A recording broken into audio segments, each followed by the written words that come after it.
response to the recognition that a lot of immigrant women were marginalized either because they were unemployed or because they were underemployed, women organizers applied for funding to start the Working Women's Community Centre in Toronto's West End. Marcie Ponte, a longtime volunteer and staff member at the centre, talks to Rise Up about the early days of the centre, the services offered by the centre, the immigrant women who use the services, and how the centre helped to support those immigrant women. My name is Sue Colley, and I'm from Rise Up Feminist Digital Archive. And today I'm interviewing Marcie Ponte from Working Women Community Centre. Marcie, would you like to introduce yourself and say a few words about yourself, please? Sure. So I am the executive director of the Working Women Community Center. I have been so since 1999, October of 99. However, I've been involved with the agency or connected to it since about 1976, when I was involved in the first incorporated board of directors. And then I sat on the board at two different consecutive terms in the 80s and in the late 90s. So I have a long history with the agency. I'm not the founder, however, I want to be really clear, but I have a history with the agency. Thank you. That's great. Well, you're the perfect person then to tell us about what I happened. will try. Right. Okay. So how and why then did the Working Women's Community Centre get established? Well, it was in the 70s, mid 70s, and the founder, Tamam, who is now known as Tamam McCallum, at that point was Judith McCallum, is a very creative person. She actually created a number of organizations in the city. But it was just a need to respond to the women who were coming to Canada, immigrating to Canada, and seeking employment and needing the kinds of supports that they needed. And at that time, there were women coming from the Caribbean, many of whom were coming as domestic workers, women coming from places like Chile and Brazil. The coup, as you know, the coup in Chile took a bad turn, and so many progressive women came to Canada.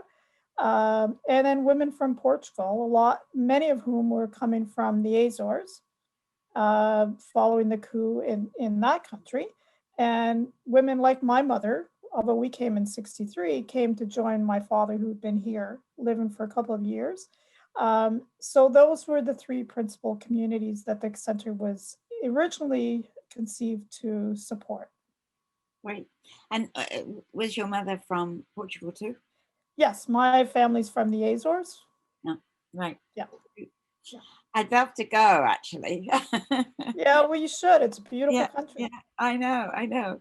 It's so out of the way, isn't it? You know, when you're in general, it's out of the way. You have to make a special trip there, I think. Yes.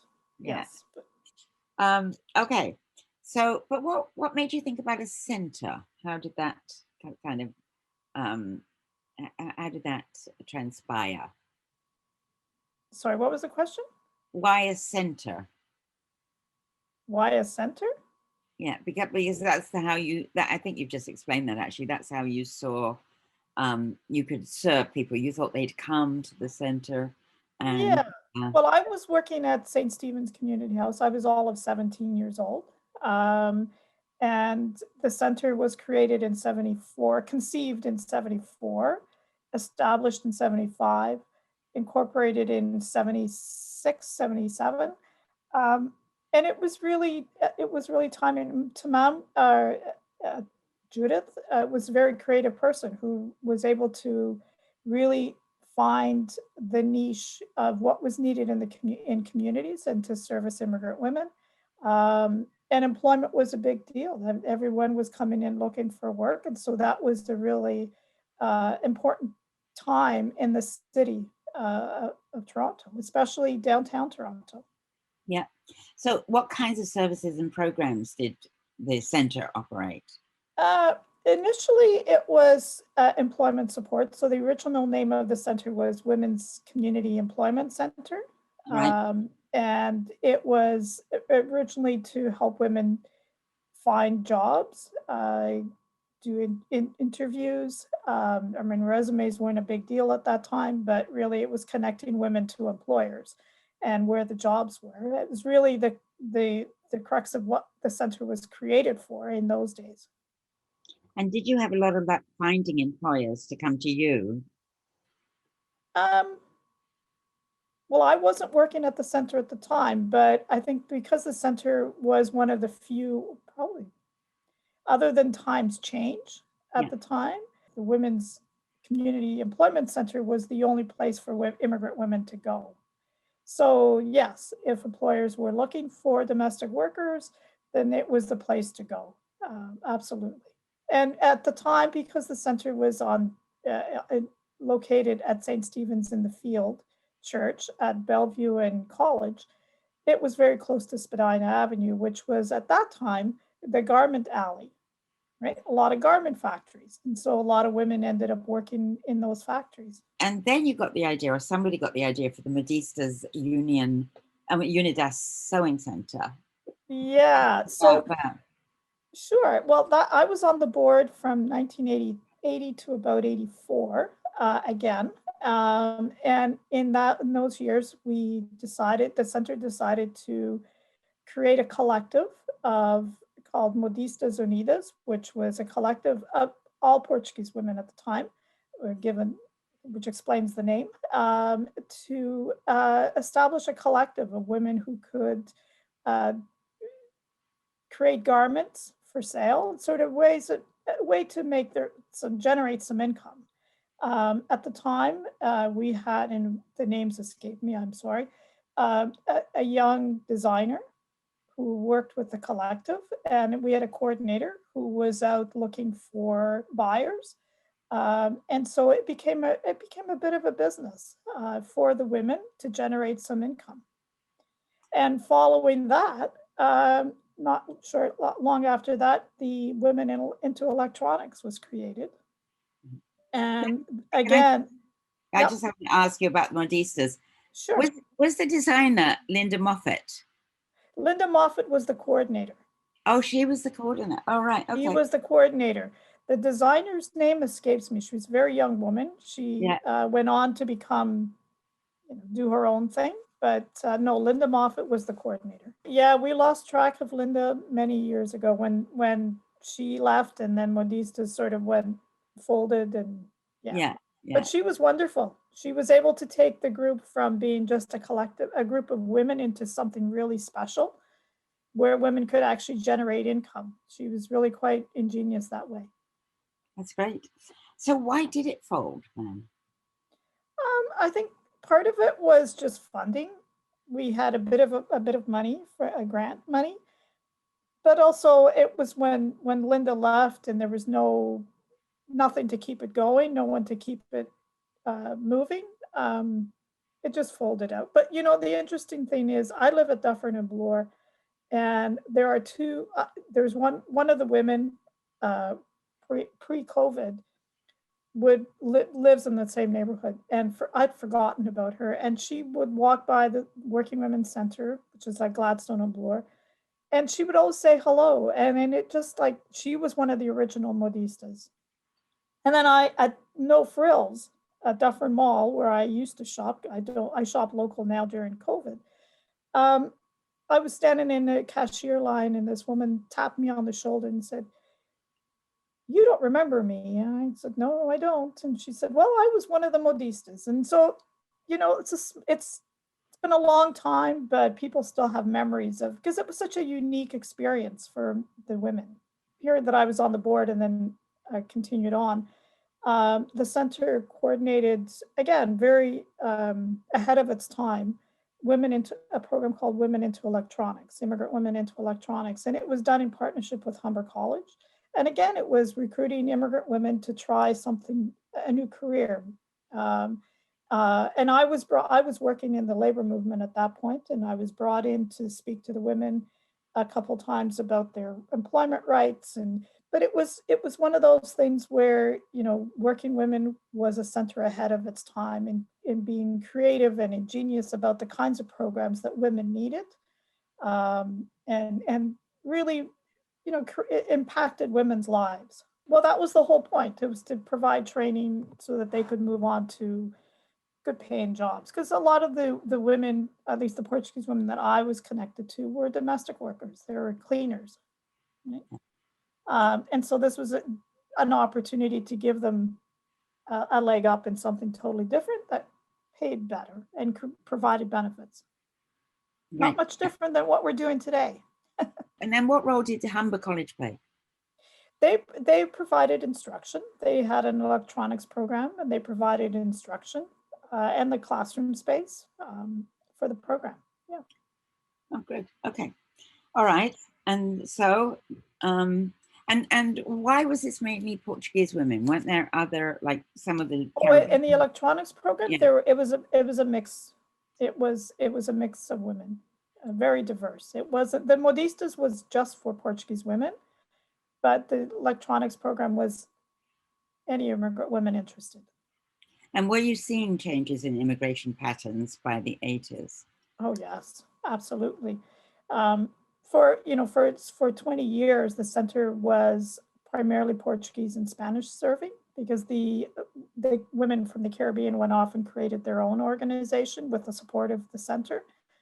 But by about 1997, we started to see an influx of new women, and that's at that point the center expanded its services to continental Africans that were coming to Canada, to Toronto. And so yeah, it's just it started to evolve at about 1995. That's interesting. Maybe we'll come back to that because it's later in the story. But there was the South Asian Women's Centre and Working Skills Centre also in between, wasn't there? So the South Asian Women's Center was in 1981 to 82.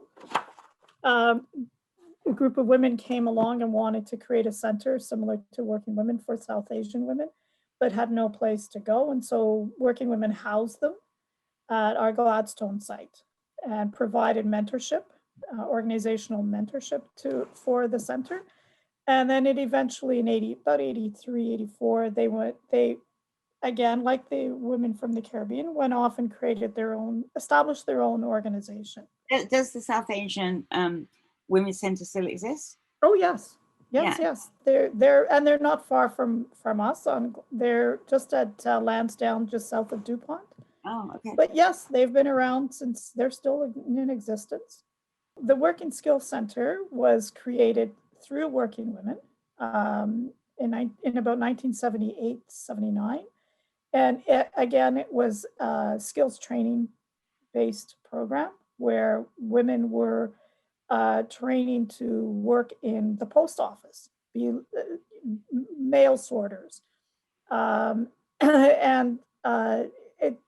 again, it was for all immigrant women.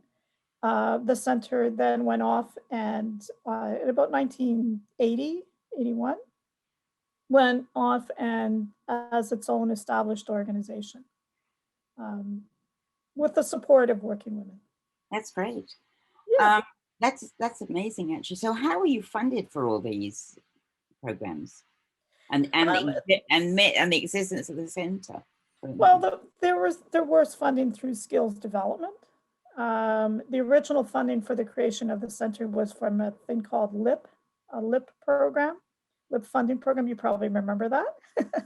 Many organizations in Toronto were created with the LIP program. But it was just whatever money became available through skills training was how these things got started. Yeah. That's great. So you were saying about the late 90s and how the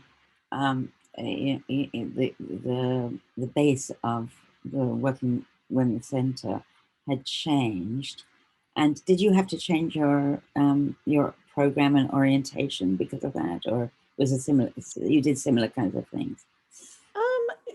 The center evolved over the years to include settlement programs as settlement money became available through the federal government. We were one of the first to provide link classes for newcomers to Canada. And so it just evolved as funding became available. When I came to the center in 1999, I was actually on the board and I decided to apply for the job. I think we were primarily Portuguese and Spanish speaking serving, although we had one counselor who was also providing support to continental Africans in the Jane Finch community. But we have since evolved into providing services in about 25 languages. Wow. Yeah, in 4 locations across the city. So we've gone from one little spot at Gladstone and Bloor to at the 4 corners of the city, providing a myriad of services. But the majority of the original programming continues. So we have a very large link center with 21 classes, literacy to level 7, day and evening, with child minding for 26 children. We have probably just under 500 people who access that program. We still continue to provide settlement services. We have, I think, 12 settlement counselors. And we have other programs that we provide, but yes, it's just grown as we've seen the needs evolve and communities evolve. So a lot of what you're doing now is the newcomer programs. Yes. Right? So what do you think of those? How do you think the money is going to the right place? Are they doing the right things? Are immigrants, both men and women, benefiting from them? Or I'm just interested to know what you think about them. Well, I often think of it, if organizations like ours were not available for newcomers, I shudder to think how they would manage, because what we provide, we treat people as it's a holistic approach. And so when someone comes in and says, I have an immigration issue, or I need to get my OHIP, I need to get whatever, we're also able to talk to them about what else is going on in their lives. And so for women, it might be they're in an abusive situation. We have counselors on staff who are able to support that. If it's a question of getting their children into school and preparing their children for school because they don't understand the Canadian system, we have programs that provide those services. So yeah, I mean, I think because we're able to provide a holistic approach, we look at the whole person.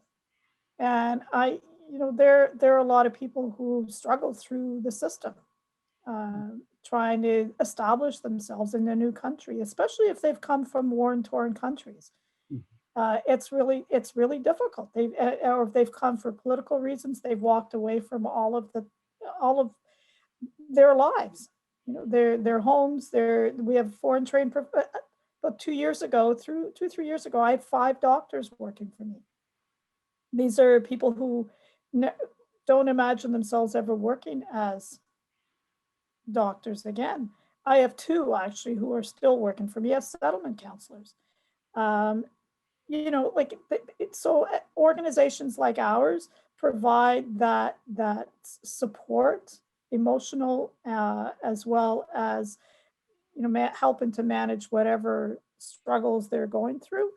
And paperwork that they need resolved. So I think organizations like Working Women provide huge benefit for newcomers. Yeah, great. And we're able to ease that immigration process. We're able to, it's a seamless process. We can accelerate it for them a lot quicker than they could by themselves. I think that we're able to ease the process.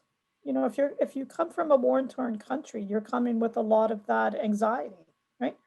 And being able to come and sit with someone who may have experienced that same experience, gone through the same experience, it's a mirror of yourself, right? You're able to talk about the issues that are affecting you with someone who may have gone through it as well.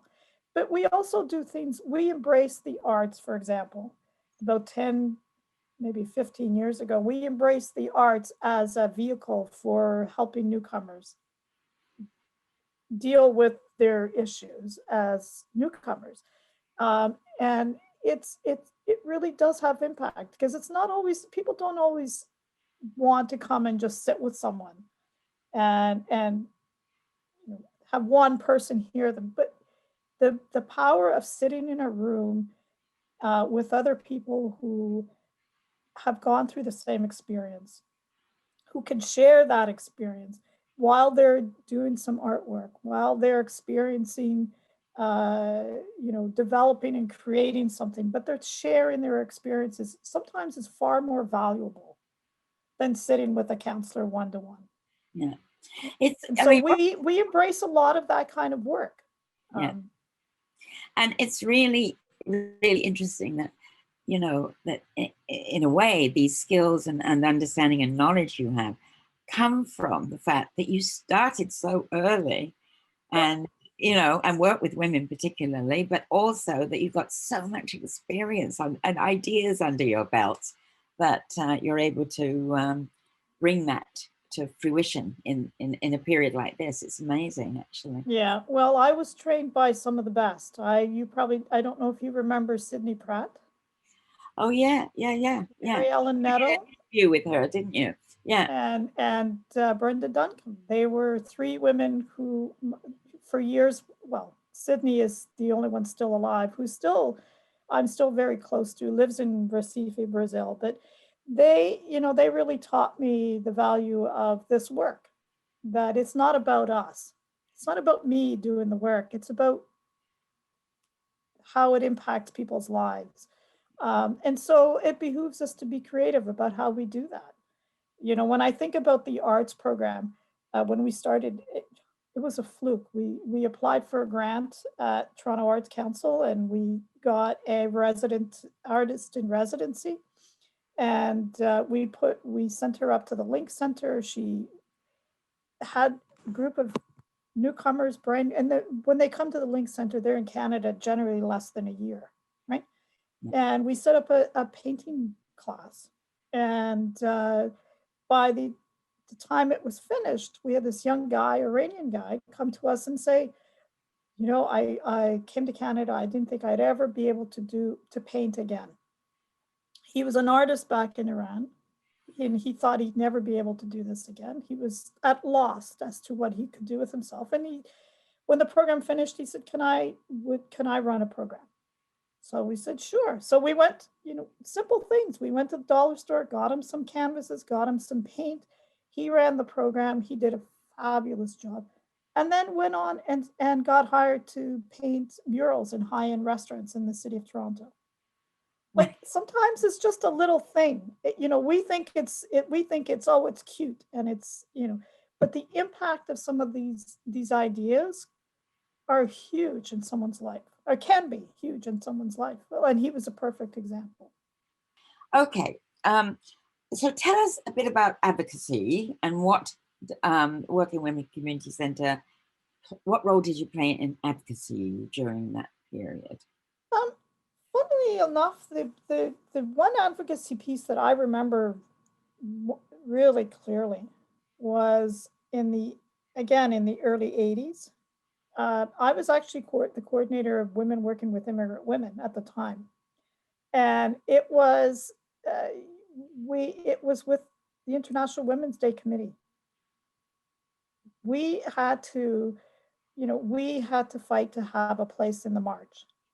And I recall sitting at a room with the IWD committee and myself and a few other women from Working Women, saying we want IWD has to be more than just about white women. It has to include immigrant women, women of color, and we had to really fight to get our place in the march and visibility, not just our place in the march, but be visible.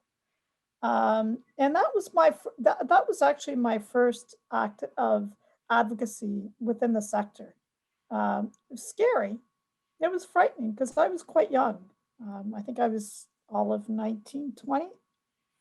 And it really taught me a lot about how to have these conversations, that it doesn't have to be adversarial, but you need to be able to formulate your case. And in the end, Working Women, along with women working with immigrant women, led the parade, the march that year.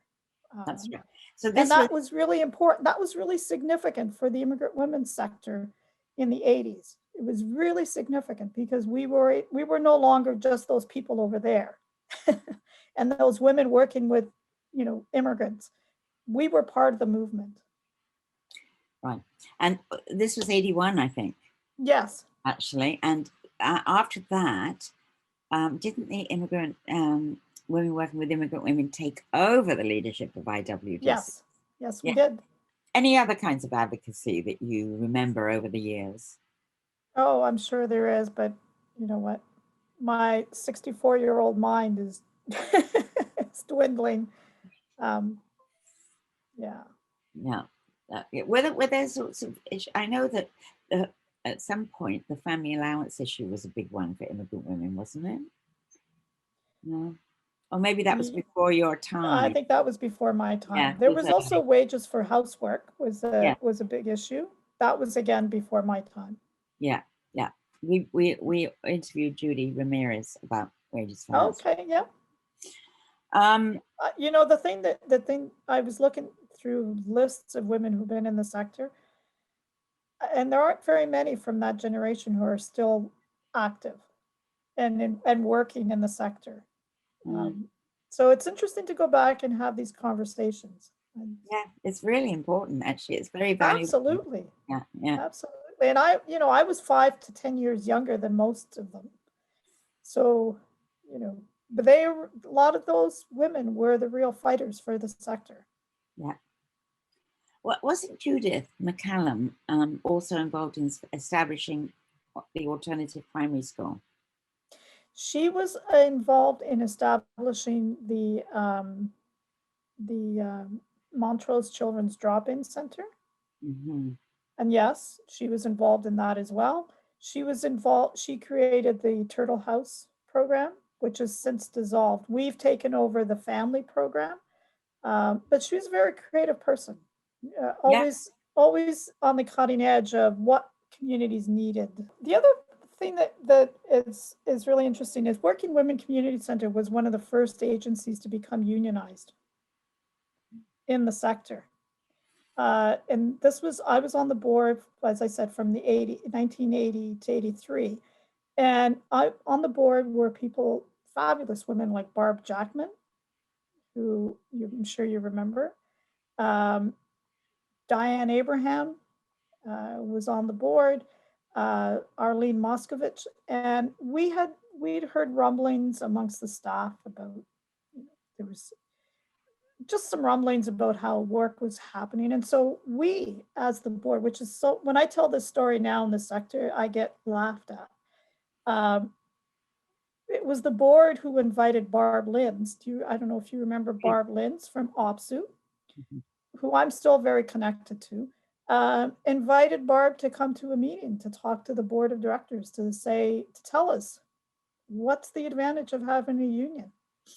And after about an hour speaking with Barb, we said, okay, here you go. Here's the list of staff, go and organize. When I tell that story to my staff now, because we're still unionized with OPSU, we have 130 staff, about half of them are unionized. And when I tell them this, they don't believe it, because it's rare that it's the employer who invites the union to come into a workplace. But what that says is that it's significant of the time of the people who were involved, women who were involved in the sector. We were women who believed in what we were doing, had a social conscience, and believed in social justice. And we did it for those reasons. We didn't do this work, and I still don't, for the money. We did it because we believed in equality, we believed in equal access and social justice. And so bringing the union in was a no-brainer. It was like, yeah, sure, why not? Yeah. Similar thing happened with childcare centres, actually. The coalition was the sort of the initiator of the unionization drive, because we understood perfectly well that unless you had unless you actually had a contract for higher wages, the workers were never going to be able to get it, because the parent fees would have to go up and there would be no Exactly. funding and so on. So we did initiate that, but you know what happened with CUPE at least? They all decided that these were too small units to service, right? I mean, you can imagine, can't you? They are very small units. So that is one of the reasons why, to this day, the childcare sector has not been unionized. It's just too small for the unions because they're, I mean, these days I guess they have a budget to watch as well, and they have to pick and choose who they can organize. And I never really understood why they couldn't organize them in one big sector myself, but anyway, maybe we'll get there after. Yeah, well, we were very lucky. We were very lucky with OPSU, and I still, and I every now and then I remind Barb that she said this to us. You know, she said, you know, the worst thing you can do as employers is be afraid of unionization and being afraid to have conversations with the union. So, you know, go into these conversations like equals. And so when I go to the bargaining table, I start, because I negotiate all of our agreements. I start with that. It's like, we're here as equals, right? And it throws them off because it's just so unheard of. But I come from that generation, right? And so it was great training for me. It forever stays with me. That is an interesting story. I agree, and especially, but why are only half of your staff unionized today? Well, because we have programs where staff are part-time, and there are cutoffs, and so staff, if you work 21 hours, you're immediately automatically in the union. If you work less than that, you're not. And so it's funder dependent. All right. So how do you think this story will go down in history? What was its importance to the history of the struggle against, for instance, violence against women, or against lack of opportunity for women, for newcomer women, and so on? I think the center set the stage for how this work can be done and should be done. That, you know, we're about protecting women. We've always been about protecting women from violence, and you know, our reputation precedes us. I mean, we're creative, we're risk taking. You know, I've always come into this work thinking, we try everything once. If it works, great. Let's carry it on. Let's make it bigger and better. If it doesn't, well, we learned something. And so I think that's really worked to our benefit. It's allowed us to be creative. And I've also taken the view that, you know, funders are just people. You know, if we treat them like the enemy, they're going to be the enemy. If we are able to say to them, explain what we're doing and the impact of that we're having on women's lives, it's really worked in our benefit. Like, people, I think funders have really believed in what we're doing and see it for what it's worth. And so I think historically we'll go down as a center that was innovative, creative, but had impact and had meaningful impact on women's lives. We have a couple of donors who were children of families who, when they came to Canada, working women was the place they came to. And these two donors remember that. And every time they come and they donate product or money, it always comes from that. It always starts from that perspective: is the center saved my family's life. Right. Wonderful. That's fantastic. Right. And that speaks for itself as far as I'm concerned. Yeah. So this is an interesting story for activists and researchers, as you just said, I think. Is there anything else we've forgotten here? Just to say that, you know, I continue the tradition of hiring people it's about 30% of our staff are people who came to Canada as immigrants, and came to us as clients, became volunteers, and now work for us. And I'm very proud of that, because it's important that clients see mirrors of themselves when they walk into the center, that we're not just, here to fill out your form, but we relate. We are able to understand and can relate to the client sitting in front of us.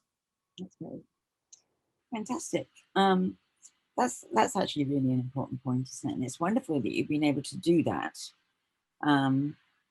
through the years. Yeah. But it Yeah, makes well, sense. It makes complete sense. and it's important to value people's experience. Yeah. And if we can provide employment on top of it, so much the better. Oh, better, yeah. Yeah, because so many organizations have sort of become mirrors of themselves as opposed Yeah. to, Well, and I'm also, one of the things that Sydney has reinforced with me over the years is I'm the ED, but it's not about me. Yeah. Right?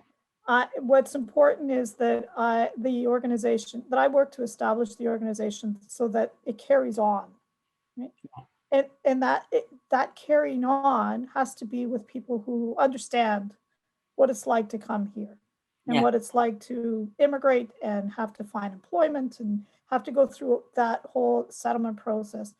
That's what makes it successful, and that's what gives it its dignity and its heritage.